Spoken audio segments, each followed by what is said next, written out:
Pô, mano, tá com ideia aí de tema de matéria, mano? Pô, véi, zero ideia hoje.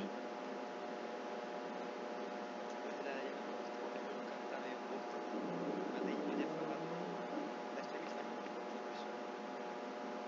Pô, véi, gostei, mas a gente pode falar um pouco sobre os esportes mais populares, né? Acho que o público vai curtir, mano. Beleza, bora gravar? Bora. Bora, 3, 2, 1 Preparado para 3, 2, 1. e É, com... tu vai tocar não? Vou tocar. Não, sim, aí tu vai tocar, vamos ver se dá Começando certo. mais um Código CTE e hoje vamos falar um pouco sobre os esportes e de como as transmissões eram e continuam sendo feitas. Começando por futebol, né, que é o esporte mais popular do país e que o Brasil vem destruindo tudo e todos, em todos os lugares do futebol. E é isso, e aí, Rafael? Bom, as transmissões de futebol começam desde muito tempo. Em 1955, que foi quando teve a primeira transmissão na TV, foi entre o jogo Santos e Palmeiras, que foi transmitido pela Record. E a primeira transmissão em cores só vai acontecer na Copa de 70 do México, no jogo entre Brasil e Tchecoslováquia, que foi transmitido pela Globo, justamente por causa que eles ganham a Copa do Mundo, não tem jeito. Não tem jeito. E não tem jeito. Transmissão em cores para todo o Brasil só vai acontecer em 72, 2 anos depois, no jogo entre Grêmio e Caxias do Sul. Coisas básicas como replay, movimentos, placar, só foram chegar em 94, que foi trazido pela ESPN Brasil de fora, trouxe conhecimento fora, trouxe o Brasil. E também junto com as ligas europeias. O brasileiro conhece mais um pouco fora. A primeira transmissão em HD só vai acontecer em 2002, no jogo entre Brasil e Alemanha, que marcou a final da Copa do Mundo desse mesmo ano. E o Brasil ganhou. E foi tetracampeão e, se Deus quiser, o Hexa O esse ano. Hexa vem esse ano, né? Esperamos que sim. E a primeira partida 3D transmitida só vai ser em 2010, no jogo entre Brasil e Portugal. E voltando pro lado atualmente temos, o que não falta é opção para assistir. Uma hora as cotas de jogo na Globo, na SBT, Record, Band, Sport TV, ESPN, Premiere. O que não falta hoje é opção. Mas também vem chegando forte, a internet vai revolucionar. Vendo isso, em 2015 o YouTube faz a primeira transmissão do Brasil de futebol. E vendo que deu muito certo, o Atlético Paranaense viu isso como uma boa forma de ganhar dinheiro por conta própria, porque eles venderam direitos de transmissões. E atualmente o Atlético Paranaense transmite jogos pela Twitch, pelo streamer Casimiro e também pela sua própria plataforma digital. E também atualmente, não sei você, mas eu vi o jogo do Brasil sério. E, pô, infelizmente não deu mais. Eu me interessei muito pelo esporte. Pô, E velho. sabe de alguma coisa, Luiz?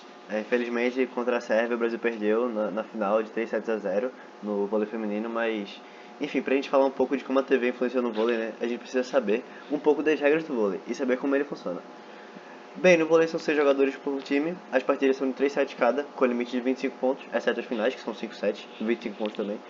E os jogadores também têm posições, que são levantador, líbero, ponteiro, central e oposto. Também tem a mecânica de rotação, que é o movimento dos jogadores de um time em sentido horário, a fim de que cada jogador passe a ocupar a posição seguinte à sua. Uma rotação ocorre sempre que a equipe receptora ganha o direito de saque por ter marcado um ponto ou pelo fato da equipe adversária ter cometido um erro ou uma falta. Bem, dito isso, a gente pode começar a falar um pouco, né, de como a TV influenciou esse esporte. Primeiro, porque as emissoras de TV queriam transmitir as partidas de vôlei para fazer propagandas, para fazer propagandas em geral, como para fazer propagandas em geral de marcas de tênis como Nike, Mizuno, ASICS, sem falar nas marcas de patrocínio, né, que ficam nas blusas, nas proteções das quadras, enfim. E outra coisa que também chamou muita atenção da mídia foi a chamada geração de prata, que era a forma com que chamavam a seleção brasileira dessa época, E outra coisa também, um marco muito importante dessa geração foi o chamado Grande Desafio do Vôlei, que foi o Brasil contra a União Soviética, que foi transmitido ao vivo aqui no Brasil pela Record, nos Estados Unidos pela rede ABC e na Inglaterra pela BBC de Londres, e que é considerado o marco inicial que ajudou na popularização do vôlei no Brasil e transformou a modalidade no segundo esporte mais popular do país. E, mano, não sei muito de basquete, fiquei sabendo que estava estudando um pouco sobre basquete, conheço alguns times. Pô, velho, consegue me falar algo mais sobre esporte? Pô, aqui o jogador começou o LeBron James. LeBron Na James, verdade, Stephen Curry. ele joga muito bem, né? Mas, Desenrola, desenrola, desenrola. diferente das transmissões de futebol, as transmissões de basquete começaram mais recentes, né? Lá em 1988, que foi a Bud que começou a fazer a NBA, que é a linha principal da Liga Americana. E o primeiro jogo que marcou essa estreia foi entre Boston Celtics e Houston Rockets nas finais desse mesmo ano. E em 2002, a Rede TV assumiu as transmissões e marcou o último foi entre Golden State e Toronto Raptors. E em 2011, o Esporte Interativo, atual TNT Sports, assumiu as transmissões e atualmente o MVP de futebol não falta opção para a China. Em 2019 a Band voltou a gente que joga na temporada de 2018-2019 e atualmente é uma rede de futebol, você pode ver na NBA PES, na Band, no Sport TV que ele passa, na Amazon Prime que atualmente tem os direitos, que hoje atualmente todos os esportes não falta é opção. Mas e sobre a Fórmula 1? Eu mesmo acompanho um pouco que Verstappen foi campeão, mas eu não gosto muito de como é a transmissão, tu sabe por quê? Pô, mano, se liga. A primeira transmissão de um GP ocorreu em 18 de julho de 1970, quando a Rede Record exibiu o Grande Prêmio da Grã-Bretanha, em Brands Hatch, graças ao satélite Intelsat 3. Nesse dia, houve a estreia de Emerson Fittipaldi, que é um corredor bastante famoso aí, todo mundo conhece. E, enfim, nos anos 80, a TV Globo dedicou atenção e investimentos à Fórmula 1, mesma época em que o Brasil viveu seu período mais frutífero em termos de resultados, com os tricampeonatos de Piquet e Senna. Nessa época, o futebol brasileiro passou por um período de seca, de conquistas internacionais, e para o Pacheco, aquele cara que só importa em torcer para o Brasil, independente do esporte, o automobilismo passava a ser uma opção atraente. A chegada de Ayrton Senna transformou o esporte na maior febre brasileira no final dos anos 80 e início dos anos 90.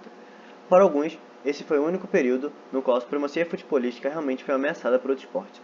A transmissão da Fórmula 1, contínua da Fórmula 1, por quase meio século, fomentou o interesse do Brasil no esporte. Segundo dados da Fórmula 1 Management, em 2013, não obstante o declínio de resultados, o país detinha a maior audiência de Fórmula 1 em termos mundiais, com 77% de telespectadores ou 17% de todos os telespectadores mundiais. E é isso aí. Agora a gente fica com. Depois disso aí a Matheus, né? E isso mesmo